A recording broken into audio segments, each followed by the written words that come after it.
Hi hello నమస్తే welcome to AN media. ఈరోజు మనం డిస్కస్ చేయబోయే second topic CSK Chennai super Kings. ఖచ్చితంగా ఈసారి కప్పు కొట్టే టీం సిఎస్కే.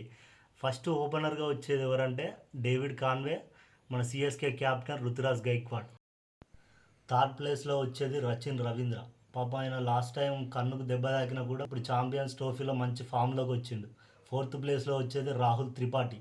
ఫిఫ్త్ ప్లేస్లో వచ్చేది శివన్ దుబే, సిక్సర్ల సిద్ధర్. తర్వాత సిక్స్త్ ప్లేస్లో వచ్చేది Sam Curran, bowler plus batsmen.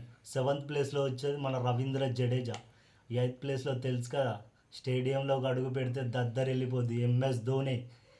Ninth ప్లేస్లో వచ్చేది అశ్విన్, ఆల్రౌండర్ కూడా, మన స్పిన్నర్ ప్లస్ బ్యాట్స్మెన్ లాగా పనిచేస్తాడు. 10వ ప్లేస్లో వచ్చేది పతి రాణా, పైకి చూసి ఇట్లా అంటాడు, కొడితే వికెట్ పగిలిపోతుంది అంతే. 11వ ప్లేస్లో వచ్చేది ఖలీల్ అహ్మద్.